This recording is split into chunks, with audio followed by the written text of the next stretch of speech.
and Antonio is not so directly linked to the infrastructure itself.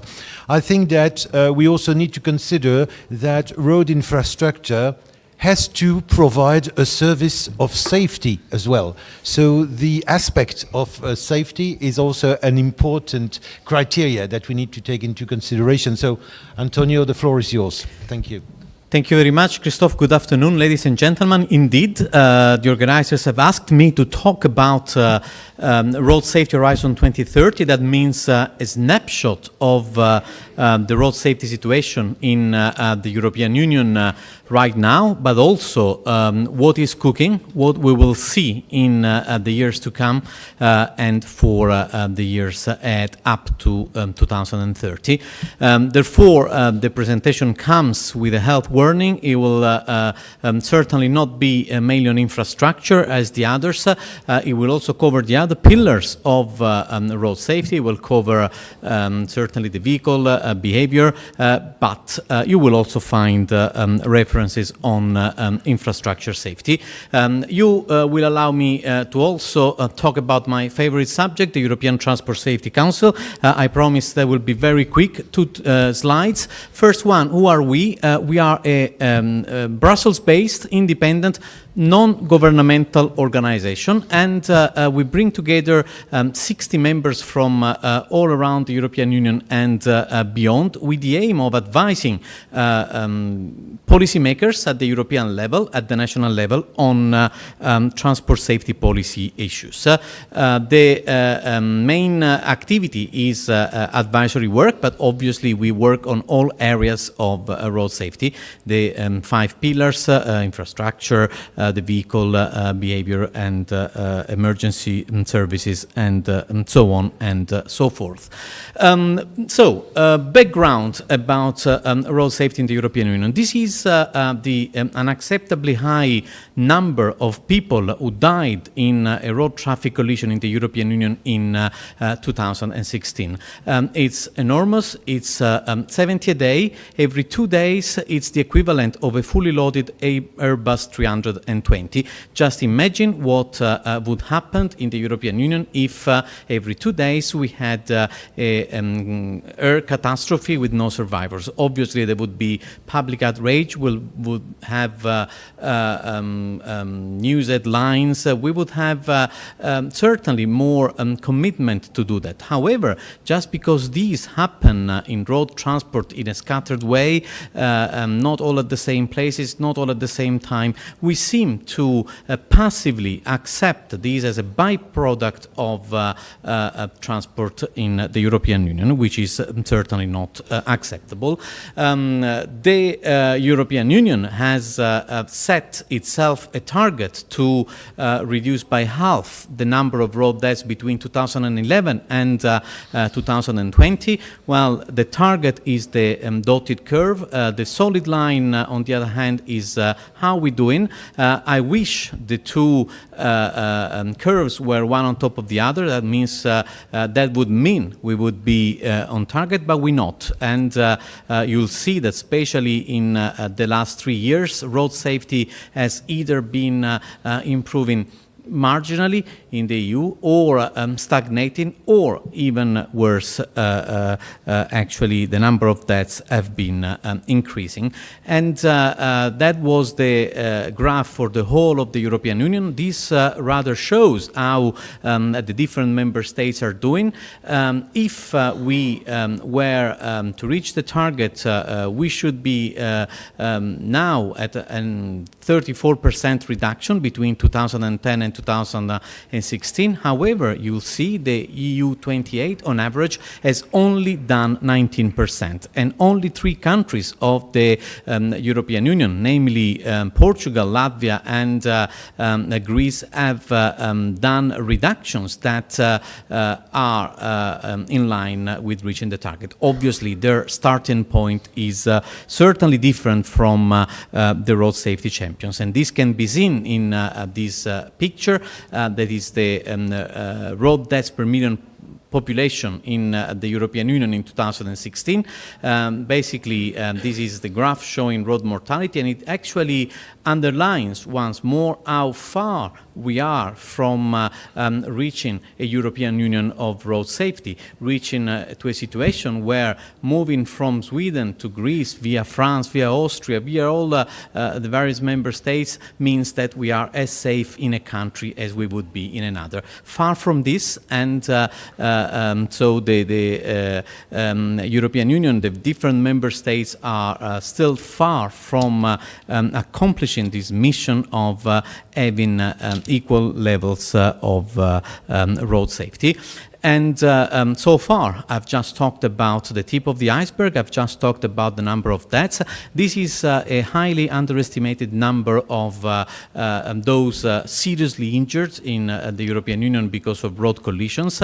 And I say underestimated because actually up to 2014, we didn't even have a European definition of a seriously injured person that would vary between one member state and the other.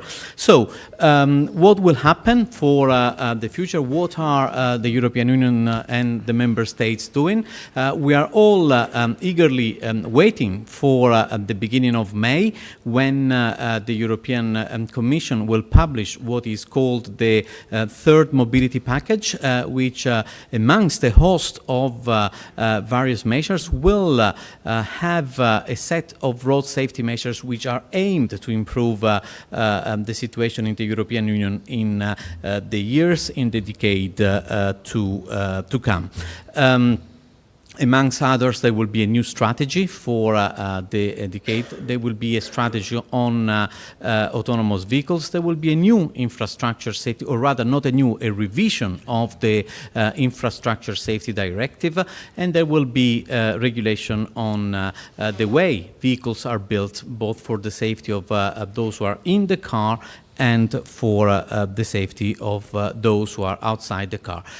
Obviously, in the 20 minutes, I couldn't cover all of that. I decided, therefore, to just touch upon some of the issues. I've chosen four, which I would like to concentrate a bit more on.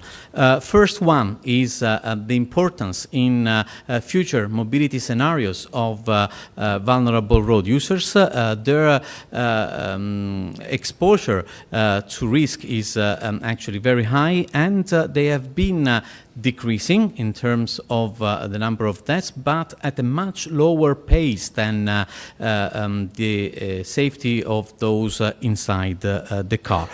There will be many opportunities to improve their safety. Of course, certainly the revision of the Infrastructure Safety Directive, a directive which so far only applies to the Trans-European network. We know that roads on the Trans-European network are certainly safer than all the others, and we very often use an analogy saying that the directive itself was like giving an antibiotic to a patient which was already in good health. And this was certainly due because of reasons of subsidiarity in the European Union. The European Union cannot certainly go and tell every member state how they have to deal with their infrastructure, especially when it is infrastructure on urban areas. But we do hope, and this is what we hear more and more from the European Commission, that the new Infrastructure Safety Directive will be extended as much as possible to also cover areas in roads in rural areas and in the main urban roads. Safety of vulnerable road users obviously can also be covered not only with infrastructure but with vehicle safety. This is what we hope we'll see changing with the new regulation on the way vehicles are built. And one technology I would like to concentrate on is intelligent speed assistance, that we should have fit as a standard in all new vehicles. And there is a role here for infrastructure as well, because the technology will work with GPS and cameras on the rear view mirrors to read, to recognize the speed limits and to help the driver respect the speed limits. And it is clear that at the moment the technology will be overridable, just to make allowance for any situation in which, for example, the infrastructure is not totally ready to accommodate it, but it is important that in the future we move more and more to a situation where the vehicle is totally capable of recognizing from an impeccable infrastructure what the speed limits are. Another important topic for us for the years to come is certainly the one of automated vehicles. We know and we recognize that automation will help road safety. There will be less chance for human error. We've never seen an autonomous vehicle, for example, that drinks and drives or that is tired. Will be useful also for the support of high-risk groups, those, for example, who would stop driving and will continue thanks to autonomous driving. But we also need to take into account that it is extremely important that autonomous vehicles are tested and approved to common standards, and that they respond to a new and harmonized regulatory framework.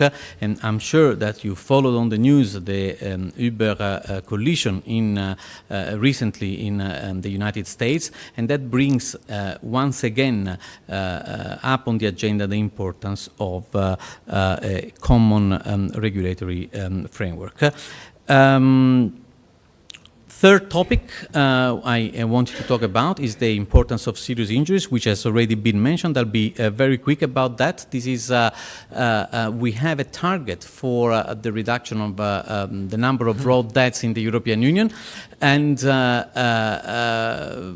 we felt, as a small NGO in Brussels, that there is no reason why there should only be a target on road deaths and not on serious injuries. We started this campaign, which has led us to meet several times with the Commissioner for Transport, the only NGO to be able to meet with the President of the European Commissioner, Juncker, and well, yes, we brought it as far as the Vatican, and trying to use also this meeting we had and the fact that we mentioned the importance of serious injuries as an advocacy argument for having a serious injury target, which eventually we're very proud to say we will get in the new strategy to be soon published by the European Commission. The ministers of transport of the various member states met in Valletta in March 2017, 1 year ago, to discuss the new strategy, and they eventually agreed that a target should not only be set for road deaths but also for serious injuries. This has then been accepted in the Council conclusions, so we just now waiting for this to become official, and we can start working so on not only achieving a target for road deaths but also one for serious injuries. And finally, also completely new and new way of working at European level. In the new strategy, for the first time, the European Commission has decided to start working with the use of key performance indicators, and member states will be asked, encouraged, nudged to work on indicators, to report on indicators in order to allow us to see the problems as they emerge before they materialize in serious injuries and road deaths. There will not be many indicators, there will be 5 or 6, and related to infrastructure, the European Commission and the member states are now working on identifying which will be the best indicator to identify what is a safe road. And I can tell you, and I bet you will know better than me, this is not easy. So I guess suggestions on what this indicator should be for identifying a safe road and comparing amongst member states should and would be very welcome from your side. This is it. Thank you very much.